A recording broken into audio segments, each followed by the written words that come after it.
Hello students, myself Geeta Sharma. और आज हम जो पढ़ रहे हैं geography chapter 6 manufacturing industry. Students, आज हम इस चैप्टर का लास्ट टॉपिक पढ़ने वाले हैं। So let's start. जो हमारा लास्ट टॉपिक है वो है industrial pollution and environment degradation, यानी कि जो औद्योगिक प्रदूषण है और पर्यावरण कैसे इनसे दूषित होता है। तो ये जो टॉपिक है वो स्टार्ट कर लेते हैं। तो स्टूडेंट्स, आप लोगों को बड़े अच्छे से पता है कि जो पोल्यूशन है वो क्या है। वो 4 प्रकार का होता है: एयर, वाटर, लैंड और नॉइज़ पोल्यूशन, यानी कि वायु प्रदूषण, जल प्रदूषण, भूमि प्रदूषण और जो हमारा जो लास्ट है वो नॉइज़ प्रदूषण होता है, यानी जिसे हमें क्या होता है, शोर प्रदूषण भी बोलते हैं, जिससे बहुत ज़्यादा क्या होती है, आवाज़ आने की वजह से जो प्रदूषण फैलता है। तो इसमें जो है हमारे पोल्यूटिंग इंडस्ट्री जो है इंक्लूड थर्मल पावर प्लांट्स। इनके अंदर थर्मल पावर प्लांट्स हमारे आते हैं, जिनकी वजह से क्या है, मोस्टली पोल्यूशन होता है। तो फर्स्ट जो है वो है एयर पोल्यूशन। एयर पोल्यूशन यानी कि जो वायु प्रदूषण है। तो air pollution is caused by the presence of high proportion of undesirable gases such as sulphur dioxide, carbon monoxide. Airborne particular materials contain both solid and liquid particles like dust, spray, mist, smoke. Smoke is emitted by the chemical and paper factories, brick kilns, refineries and smelting plants. Burning of fossil fuel in big and small factories that ignore pollution norms, toxic gas leak can be very hazardous with long-term efforts. Are you aware of the Bhopal gas tragedy that occurred? तो students, जो air प्रदूषण का सबसे बड़ा main कारण है, air pollution का जो मेन कारण है वो क्या है, high proportion of undesirable gases, यानी कि जो अवांछनीय गैसें हैं जो बहुत ज़्यादा हमारे एटमॉस्फेयर में फैल जाती हैं, जैसे सल्फर डाइऑक्साइड है या कार्बन मोनोऑक्साइड है या फिर एयरबोर्न पर्टिकुलर्स हैं, यानी कि जो वायु जो पर्टिकुलर्स क्रिएट होते हैं। तो दोनों के दोनों क्या होते हैं, सॉलिड और लिक्विड पर्टिकल्स, यानी कि जो ठोस रूप में या फिर पानी में जो पर्टिकल्स होते हैं, जो भी इसमें से निकलते हैं, जैसे कि डस्ट है, स्प्रे है, ये सारी चीज़ें, स्मोक है, हमारे वातावरण को क्या करती हैं, दूषित करती हैं। जो धुआं है, जो केमिकल्स और पेपर फैक्ट्री से निकलता है, या फिर जो ईंटें वगैरह जलाई जाती हैं, ईंटें मीन्स तैयार की जाती हैं रिफाइनरी से, या जो स्मेल्टिंग प्लांट्स होते हैं, या फिर जो फॉसिल फ्यूल को जो ईंधन होता है उसको जलाया जाता है। तो इन सभी चीज़ों से क्या होता है, हम क्या करते हैं, अपने पोल्यूशन, हमारा जो एटमॉस्फेयर है उसमें बहुत सारा पोल्यूशन फैलता है, लेकिन हम इनको क्या कर रहे हैं, हम इनको इग्नोर करते जा रहे हैं। जो टॉक्सिक गैस हैं, टॉक्सिक गैस यानी जो जहरीली गैस है, वो लीक हो जाती है, कैन बी वेरी हैज़र्ड्स। और ये क्या है, काफ़ी हैज़र्ड्स होती है, यानी हमारे लिए काफ़ी ख़तरनाक होती है। इसके जो इफ़ेक्ट्स होते हैं वो भी काफ़ी बुरे होते हैं। तो are you aware of the Bhopal gas tragedy? I think आप लोगों ने सभी को ने भोपाल गैस ट्रेजडी के बारे में पढ़ा है। ये 1984 में भोपाल, जो मध्य प्रदेश के अंदर ये ट्रेजडी हुई थी, जिसमें से क्या हुआ था, जो मिथाइल सोसोनाइट गैस थी वो लीक हो गई थी और वहाँ का जो एटमॉस्फेयर था पोल्यूटेड हो गया था। तो air pollution adversely effect human health. तो जो एयर पोल्यूशन है वो क्या करता है, हमारी जो ह्यूमन हेल्थ है, एनिमल्स, प्लांट्स, बिल्डिंग्स, एटमॉस्फेयर, सभी को क्या करता है पोल्यूटेड करता रहता है, जिससे कि हमारा एटमॉस्फेयर गंदा हो रहा है। नेक्स्ट जो है वो है हमारा water pollution. Water pollution means जो हमारा जो जल प्रदूषण है, इसका जो मेन काज है वो है ऑर्गेनिक, इनऑर्गेनिक, इंडस्ट्रियल वेस्ट, यानी कि जो उद्योगों से जैविक और अजैविक जो वेस्ट निकलते हैं वो क्या किस में हम डाल देते हैं, नदी जो होती है उनमें डिस्चार्ज कर दिया जाता है। तो जो main culprits in this regard are paper, और जो मेन जो ये काम करते हैं वो कौन कौन सी फैक्ट्रियां हैं, वो क्या है, पेपर है, पल्प है, केमिकल है, टेक्सटाइल है, डाई है, पेट्रोलियम रिफाइनरी है, टैंडरीज है, इलेक्ट्रोप्लेटिंग इंडस्ट्रीज़ है, ये सारी चीज़ें हैं।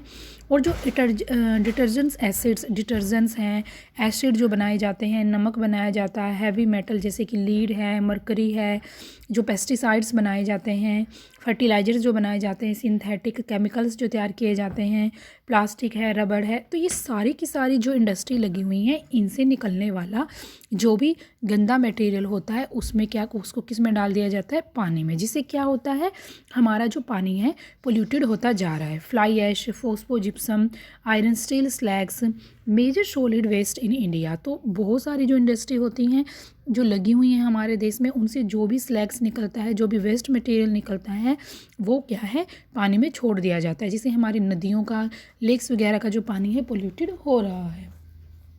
नेक्स्ट है हमारा थर्मल पोल्यूशन। जो थर्मल पोल्यूशन है, is water occur when hot water from the factories. ये कैसे पैदा होता है, जब क्या करती हैं जो फैक्ट्रियाँ होती हैं वो क्या करती हैं, हॉट वाटर यानी फैक्ट्री से निकलने वाला जो गर्म पानी होता है, तो जो थर्मल प्लांट्स होते हैं उनको क्या किया जाता है, उनको ड्रेन कर दिया जाता है रिवर में, नदियों में या पॉन्ड्स में। उनको ठंडा होने से पहले ही क्या कर दिया जाता है, छोड़ दिया जाता है। जिससे क्या होता है, ये गर्म पानी जो नदियों में जाता है या कहीं भी जाता है, तो जो एक्वेटिक लाइफ होती है उसको बहुत ज़्यादा प्रभावित करता है। यानी जल में रहने वाले जो जलीय जीव होते हैं उससे वो क्या हो जाते हैं, या तो मर जाते हैं या फिर वो बीमारियाँ लग जाती हैं उनको। तो waste from nuclear power plant, जो नाभिकीय पावर प्लांट है, न्यूक्लियर और वेपन्स प्रोडक्शन है, फैसिलिटीज़ हैं, कोज कैंसर। तो इनकी वजह से क्या होता है, ये जो पावर प्लांट्स लगाए जा रहे हैं, जो वेपन प्रोडक्शन किया जा रहा है, इनके ये कैंसर का मेन कारण होती है। बर्थ डिफेक्ट्स, मिसकैरेज यानी कि जैसे बच्चे जन्म होने से पहले ही उनमें कोई कमी आ जाती है, मिसकैरेज हो जाता है, तो ये सारी प्रॉब्लम्स इन्हीं की वजह से आती है जो पावर प्लांट्स लगे हुए हैं। तो soil and water pollution are closely related. तो इस तरह से सॉइल और जो वाटर पोल्यूशन है वो काफ़ी एक दूसरे से रिलेटेड है। Dumping of waste specially glass, harmful chemicals, industrial effluents, packaging, salt and garbage renders the soil useless. तो इस तरह से जो सॉइल और वाटर पोल्यूशन है, यानी कि इससे हमारा जो भूमि प्रदूषण भी होता है और वाटर प्रदूषण भी होता है, ये दोनों एक दूसरे से रिलेटेड हैं। क्योंकि जो वेस्ट मटेरियल है वो या तो पानी में डाला जाता है या फिर भूमि पे छोड़ा जाता है, तो जिससे क्या है, हमारी जो भूमि है वो भी पोल्यूटेड हो रही है। हार्मफुल केमिकल्स हैं, इंडस्ट्रियल एफ्लुएंट्स हैं, जो पैकेजिंग का सामान है, पॉलीथीन है, गार्बेज हैं, जो क्या कर दिया जाता है, इनको जब हम सॉइल पे फेंकते हैं तो हमारी जो सॉइल है वो कैसी हो जाती है, यूजलेस, यानी वो बंजर बन जाती है, उस पर फिर हम कुछ भी चीज़ ग्रो नहीं कर पाते। रेन वाटर है, percolates to the soil carrying the pollutants to the ground and groundwater also get contaminated। इसके अलावा जो रेन वाटर है, सोइल कैरिंग है, पोल्यूटेंट्स है जो ग्राउंड में है, और जो ग्राउंड वाटर है वो भी क्या है, ऑल्सो गेट्स कंटेमिनेटेड। उनसे भी क्या होता है, काफ़ी गंदा जो पानी है काफ़ी गंदा हो जाता है। तो इस तरह से क्या है, ये हमारे जो ग्राउंड वाटर है उसको भी डैमेज कर रहा है, ग्राउंड वाटर भी हमारा ख़राब हो रहा है। थर्मल पोल्यूशन की वजह से हमारी लैंड, वाटर सब कुछ क्या है, पोल्यूटेड हो रही हैं। नेक्स्ट है नॉइज़ पोल्यूशन। तो नॉइज़ पोल्यूशन जो है ये क्या है, are only result in irritation and anger. ये किसका रिजल्ट है, जो नॉइज़ पोल्यूशन है नॉट ओनली रिजल्ट, ये सिर्फ हमारी इरिटेशन और एंगर की वजह से नहीं होता, it can also cause hearing impairment. यानी कि नॉइज़ पोल्यूशन से सिर्फ हम इरिटेट ही नहीं होते, हमें गुस्सा ही नहीं आता, बल्कि इससे क्या होता है, हमारी जो सुनने की जो पावर है वो भी क्या हो जाती है, डैमेज हो जाती है। Increase heart rate and blood pressure among other psychological effect. तो इससे क्या होता है, हमारी जो हार्ट रेट है, ब्लड प्रेशर है, ये सारी चीज़ें हमारी बढ़ने लगती हैं, हम फिज़िकली रूप से, साइकोलॉजिकल रूप से बहुत ज़्यादा बीमार हम हो जाते हैं। Unwanted sound in an irritate and a source of stress. जो अनवांटेड साउंड होती है, यानी कि जो बहुत हैवी आवाज़ें जो आती हैं, बहुत ज़्यादा शोर आता है, तो वो हम सुन नहीं पाते, इरिटेट होते हैं, तो इससे क्या हो जाता है, हमें स्ट्रेस हो जाता है। Industry and construction activities, machinery, factories, equipment generation, saw and pneumatic and electric drills also make are lot of noise. तो जो मशीनरी होती है, जो फैक्ट्रीज़ वगैरह में या फिर बाहर है, जो फैक्ट्री इक्विपमेंट होते हैं, जनरेटर होते हैं, इनसे क्या होता है, जो पिनोमेट्रिक्स होती है, इलेक्ट्रिक्स ड्रम्स होते हैं, इन सभी से बहुत ज़्यादा शोर आता है, जो हमारे कानों के लिए और हमारी फिज़िकल जो साइकोलॉजी के लिए काफ़ी ज़्यादा हार्मफुल होता है। नेक्स्ट है कंट्रोल ऑफ एनवायरमेंटल डिग्रेडेशन। तो हमने पढ़ा कि कैसे हमारा जो एनवायरनमेंट है वो क्या हो रहा है, हमारा पर्यावरण प्रदूषित हो रहा है, और इसके 4 मेन रीज़न हैं। तो आगे है कि इस एनवायरनमेंट डिग्रेडेशन पे हम कंट्रोल कैसे कर सकते हैं। तो जो कंट्रोल करने के काफ़ी तरीके हैं कि जिससे कि है हमारे अपने पर्यावरण को क्या कर सकते हैं, हम बचा सकते हैं। तो every litre of waste water discharge by our industry pollute 8 time and quantity of fresh water.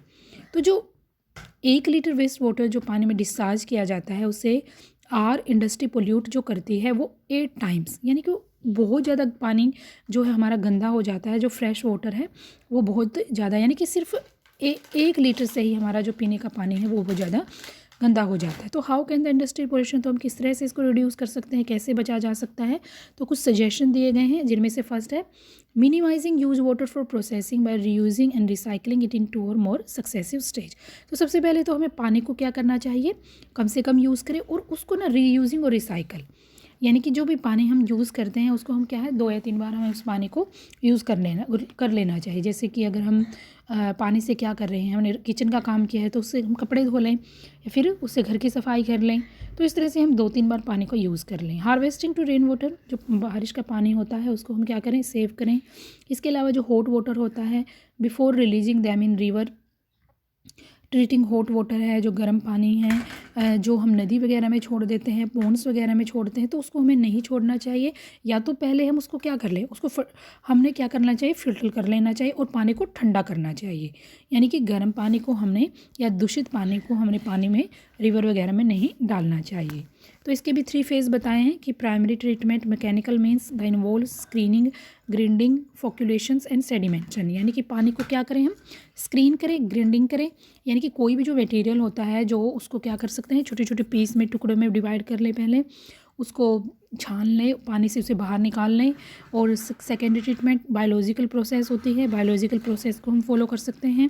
और टर्सरी ट्रीटमेंट जो है बायोलॉजिकल, केमिकल, फिजिकल प्रोसेस को हम यूज़ करके, यानी कि हम न्यू मेथड को यूज़ करके पानी को रिसाइकल कर सकते हैं और पानी को हम छान के या फिर उसमें से वेस्ट मटेरियल, जो गंदे मटेरियल है उसको निकाल के पानी में डाल सकते हैं, उसको फ़िल्टर कर सकते हैं और पानी को ठंडा करके ही हम जो डालते हैं उसको हमें डालना चाहिए।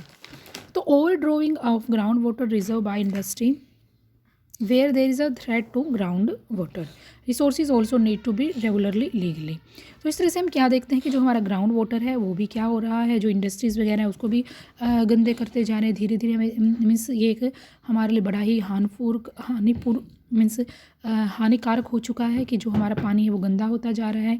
Particulate matter in the air can be reduce by fitting smoke, तो जो पर्टिकुलेट मैटर होता है जो हमारे एयर में, उसको हमें रिड्यूस करना चाहिए। जो स्मोक है, फैक्ट्री से निकलने वाली स्मोक है, उन पे सभी को फाइबर फिल्टर है, स्क्रबर लगाना चाहिए। उनमें फैक्ट्री वगैरह में फ़िल्टर लगा हो, स्क्रबर्स लगा हो और इंटीरियर सेपरेटर्स हो, यानी सारी चीज़ों को सेपरेट करने की फैसिलिटी हो। जो स्मोक है उसको रिड्यूस किया जाए, इस तरीके से इसको निकाला जाए कि जो सीधा है वो कुछ ऐसे एरिया में जाए, यानी कि जहाँ पे लोग वगैरह ना रहते हों। मशीनरी वगैरह जो है उनको प्रॉपर यूज़ करें। जनरेटर जो है उनमें क्या किया जाए, बेफिटेड साइलेंसर लगाए जाएं। तो इस तरह से हम ये जो सावधानी अगर हम यूज़ करते हैं तो इस तरह से पोल्यूशन को हम धीरे धीरे रिड्यूस कर सकते हैं। हो सकता है पोल्यूशन कम्प्लीटली ख़त्म ना हो, लेकिन क्या है थोड़ा बहुत कम ज़रूर हो सकता है। तो ये जो तरीके हैं वो क्या हैं, वो हमारे जो पोल्यूशन का वो कम करने के, डिग्रेडेशन के तरीके हैं। सो स्टूडेंट्स, आज हमारा जो चैप्टर है वो क्या है, कंप्लीट हो चुका है। जो आगे एनटीपीसी शो द वे, जो एनटीपीसी है उसने एक रास्ता दिखाया है कि किस तरह से हम इसको कर सकते हैं। तो सभी स्टूडेंट्स इसको सेल्फ रीड करेंगे, पढ़ेंगे। और आज आप लोगों ने इस चैप्टर को कंप्लीट क्या करना है, रीड करना है और इसको नोटबुक में इसके जो इंटरनल क्वेश्चन कंप्लीट करने हैं और एक्सरसाइज के क्वेश्चन भी कंप्लीट करने हैं। Thank you, have nice day.